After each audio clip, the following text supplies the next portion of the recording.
pernah praktek di rumah sakit melihat yang orang HIV? Belum pernah. Atau pernah praktek di rumah sakit lihat RM-nya HIV atau B20? Ya, biasanya kalau di rumah sakit itu bilangnya B20 ya, enggak HIV. Gitu. Karena kalau HIV yang lain pada dengar nanti. Ya, itu hanya simbolnya. Nah, kalau kita HIV, kita pakainya tadi perlak ya. Terus ada namanya HIV kit. Terus pakai lancet juga, ya, untuk disuntikkan ke tangan. Terus nanti di dalam sini kita buka ya. Di dalam sini nanti ada pipet untuk mengambil darah. Nanti ini bisa dipatahkan ya intinya. Terus kita ambil darahnya, ambil darah kita maksudnya, atau darah pasien. Terus setiap merek beda-beda ya, cuman bentuknya beda-beda, cuman tetap sama isinya. Ini ada buku panduannya, ya, ada buku panduan. Terus ada buffernya nanti untuk mencampurkan darah dengan buffernya, ya. Terus ini ada lancetnya juga.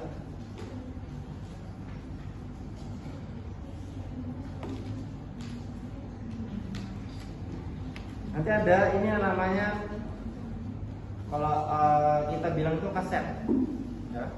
Kasetnya di sini ada untuk menaruh darahnya. Terus di sini ada untuk melihat dia garis 2 atau garis 1 atau enggak ada garisnya. Dia sama, kalau garis 1 itu berarti, kalau garis 1 di bagian C itu berarti dia non reaktif. Kalau dia garis 2 C sama T berarti dia itu reaktif atau dia benar positif HIV. Atau kalau nggak ada garisnya sama sekali berarti dia itu invalid, dia harus diulang.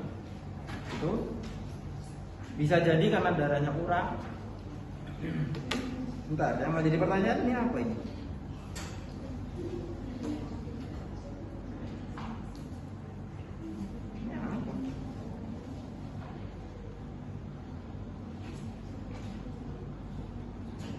Oh, dimasukkan ini ya.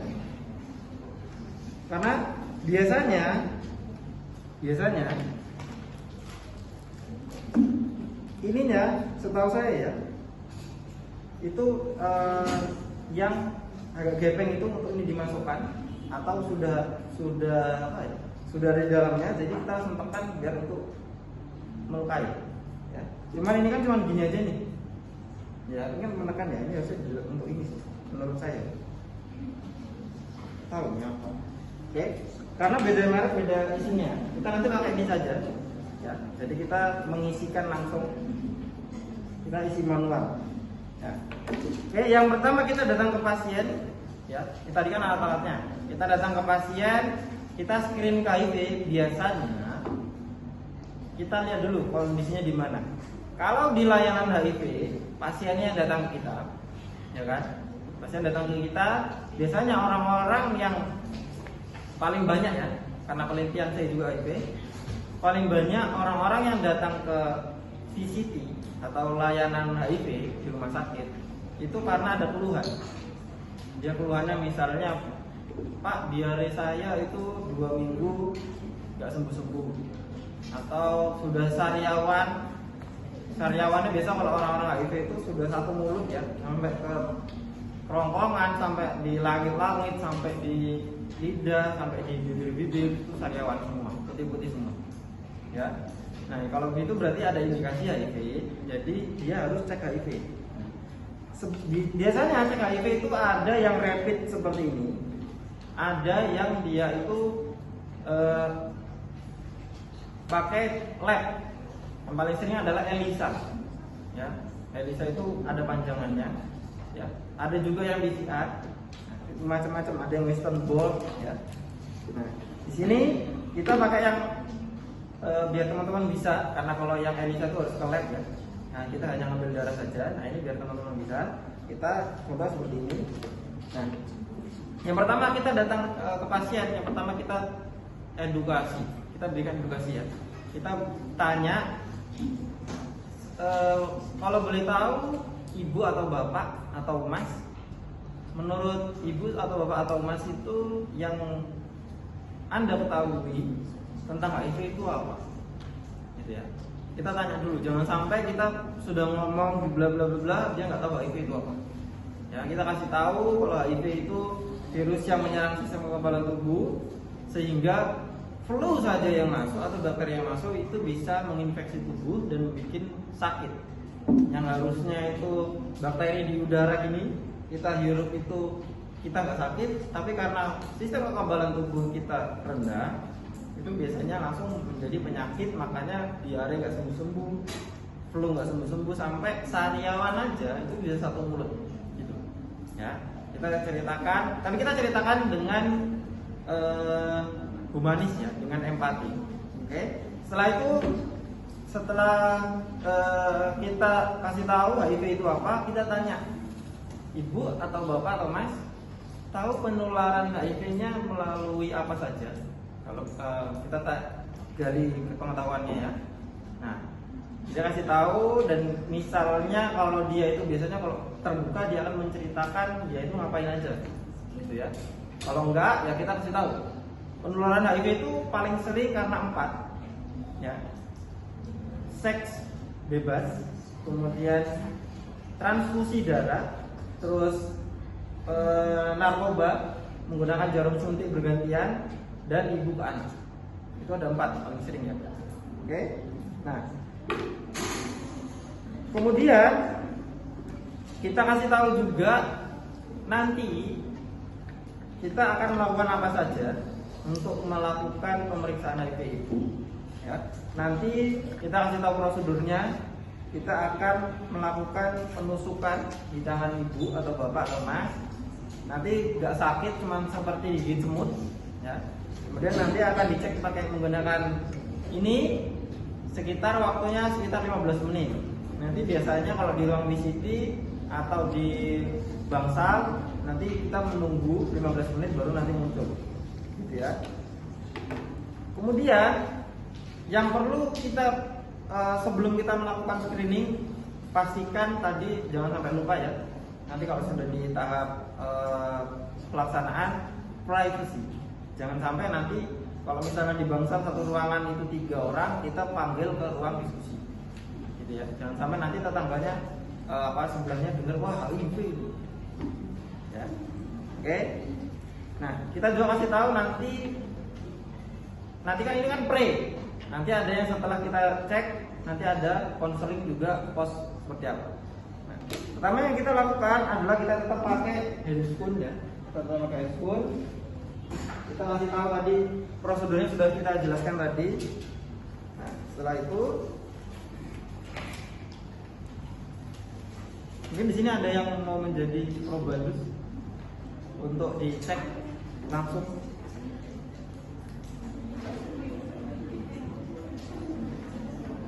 Gimana?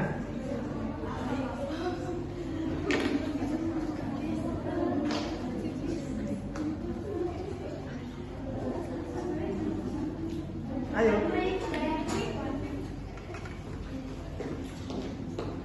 Ambil kursi. Teman-teman bisa pakai ini kan? Bisa. Saya udah pernah kan? Nah, biasanya kalau mau biar dia memastikan dia berdarah, ini ambil yang tinggi ya. Nomornya tinggi.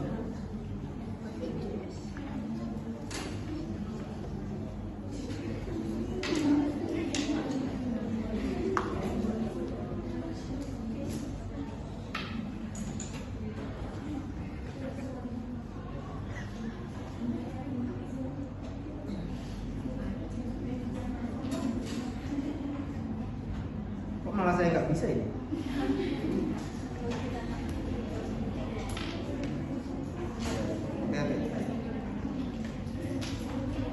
Oke, pertama kita ke fase fase kerja. Tadi kan kita sudah nanya namanya siapa dan segala macamnya. Kita juga kasih tahu prosedurnya. Terus kita siapkan alatnya.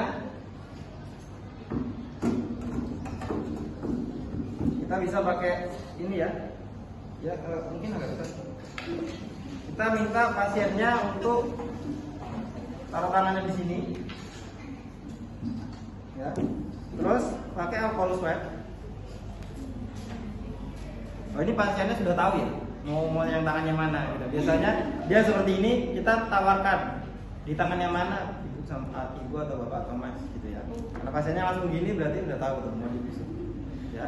Kita seperti ini, diusap 1 kali, terus jangan yang dalam, nanti nggak keluar darahnya, nanti malah 2 kali. Enggak dong. Oke, kita ibu tarik nafas.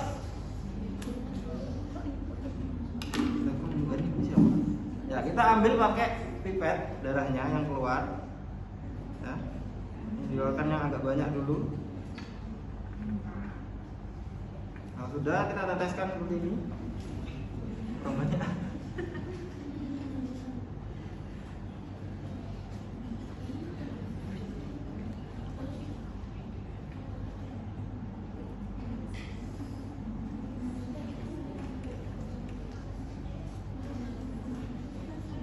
Satu tetes saja ya. Terus kita patahkan yang namanya buffer. Nah, buffer kita patahkan.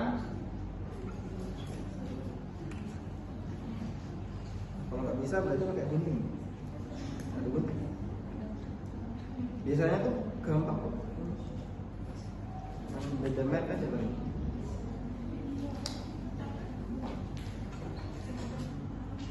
Buffernya kita masukkan. Terus kita tunggu. Ini nanti dia akan naik ya. Ini akan naik. Ini sama seperti kalau pemeriksaan kehamilan. Ini akan naik.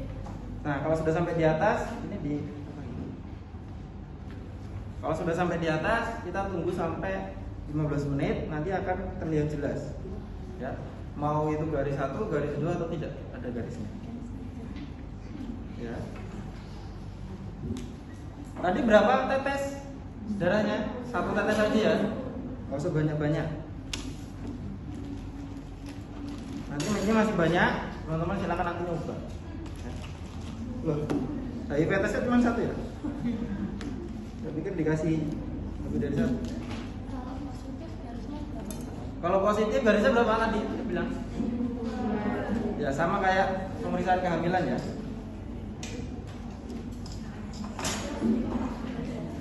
Ya ini masih nunggu. Menit berapa tadi? Sudah sekitar 1 menit ya. Oke, sampai sini misalnya dia garis 2 misalnya. Ini kan untuk pre tindakan, post tindakan.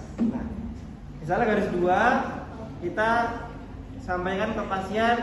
Misalnya tadi pasiennya sudah keluar dulu, kita panggil, kita tutup pintunya. Ya, kita datangkan. Terus tadi misalnya Mbak ya, Mbak, ini hasilnya sudah keluar. Kita kasih lihat. Ini garisnya ada 2 Mbak. Berarti Mbak itu positif, gitu ya. Nah, kalau sudah positif biasanya, wah dia kan nangis-nangis dan segala macamnya. Kita berikan waktu untuk apa ya? Meluapkan emosinya. Ya. Atau kalau misalnya dia masih nahan-nahan. Bagaimana ibu perasaannya setelah mengetahui hasilnya? Saya sedih mbak, gini. Ya nggak apa-apa ibu, bisa disampaikan ke saya rasanya seperti apa.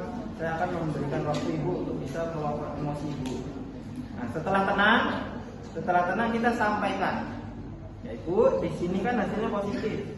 Ya berarti ibu harus mengikuti mengikuti pengobatan yang namanya ARV. Ya, ibu nggak usah takut karena di sini, oh ya tadi sepas spray kita sampaikan kalau kita akan menjaga kerahasiaan ibu, apapun itu biar ibu kita minta ibu bisa jujur, gitu ya. Nah pas posnya kita dengan empati kita menyampaikan kalau ibu tuh harus mengikuti pengobatan, ya. Atau karena ini hasilnya tergantung hasilnya, kalau positif berarti dia pengobatan, kalau dia masih garis 1 berarti ada kemungkinan dia masa jendela. Kalau ada tanda gejala tadi ya, tahu nggak masa jendela? Masa jendela itu pada saat virus masuk ke tubuh, dia nggak langsung memunculkan tanda gejala, tapi dia sudah bisa menularkan ke orang lain. Ya, jadi pada saat virus HIV masuk ke dalam tubuh, dia sudah mereplikasi DNA dan menyerang sistem kekebalan tubuh. Nah, masa jendela ini itu berbeda-beda tiap orang, tergantung imunnya. Kalau imunnya kuat, atlet misalnya sering olahraga, makannya sehat, itu dia bisa sekitar 6 bulan sampai 1 tahun. Ya, makanya kalau orang tertusuk jarum, perawat tertusuk jarum, bekas pasien, dia harus mengikuti protokol pemeriksaan HIV. Ya, 3 bulan, 6 bulan, dan 1 tahun. Karena takutnya masa jendela tadi. Tapi dalam masa jendela ini orang yang sudah terkena HIV bisa menularkan HIV ke orang. Gitu ya. Nah, makanya kalau sudah ada tanda gejala seperti itu masih garis 1, biasanya nanti ibu nanti bisa, ini garisnya masih 1 ibu. Nah, ini nanti berarti bisa diulang sekitar 3 atau 6 bulan. Gitu, untuk mengetahui pastinya. Tapi kalau sudah ada tanda gejala mulutnya semua penuh atau diare, penuh sariawan atau diare nggak sembuh-sembuh, nanti ini dianggapnya kurang valid. Kita sarankan untuk lab langsung ke ELISA, gitu ya. Oke, kalau ini garisnya 2, berarti kita berikan waktu untuk bisa mengungkapkan perasaannya, terus kita sampaikan harus bagaimana mengikuti pengobatan. Kita kasih tahu kalau HIV itu bukanlah akhir hidupnya.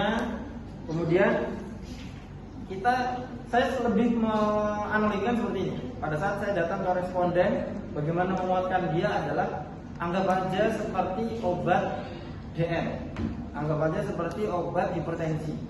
Ya. Karena kenapa? Obat orang DM juga setiap seumur hidup ya, karena masih belum ada obatnya. Kamu minum ini langsung sembuh, nggak ada. Dia bisa bukan sembuh tapi bisa terkontrol. Sama HIV juga. Ya, kalau dia perempuan bakal bisa tetap punya anak. Kalau dia itu laki-laki atau perempuan tetap bisa menikah, dia tanpa menularkan ke orang lain. Nanti saya kasih tahu caranya. Tapi intinya saya biasanya menguatkannya anggap aja seperti orang yang setiap seumur hidup minum obat. Misalnya orang DM pakai insulin, kemudian kalau yang hipertensi dia seumur hidup juga biar terkontrol minum kaptropil misalnya, yang tergantung dosisnya. Kemudian sarankan salah satu keluarga itu ada yang tahu. Ya. Orang terdekat sarankan ada yang tahu, karena kalau kenapa-kenapa bisa membantu dan juga bisa menguatkan. Dan biasanya kita sarankan juga ke ada namanya teman sebaya. Teman sebaya itu orang-orang yang HIV juga, ya, dia bisa saling menguatkan. Biasanya kalau orang-orang yang sudah sering kontrol itu kita kenalkan juga biar bisa ikut komunitasnya, gitu ya. Nah, setelah itu misalnya kalau dia itu non reaktif, kalau atau nggak ada garisnya, berarti kita bisa mengulang lagi, gitu ya. Kita bisa mengulang lagi pakai tangan yang lain, jari yang lain, atau pakai alat yang lain. Itu setelah itu kita biasanya kalau screening HIV seperti ini, orang itu nanti akan lebih banyak curhat. Kalau sudah percaya sama kita, ya kita tinggal mengikuti apa yang disampaikan, gitu ya. Nanti kalau waktu ujian bagaimana Pak? Kalau waktu ujian nanti probandosnya itu sudah disetting, nanti teman-teman tinggal mengikuti, gitu ya. Intinya apa tadi? Kalau pos itu, kalau pre itu kita memberikan edukasi sebentar, kemudian kita memberi rasa percaya biar dia bisa percaya. Kalau pos kita menyampaikan hasilnya dan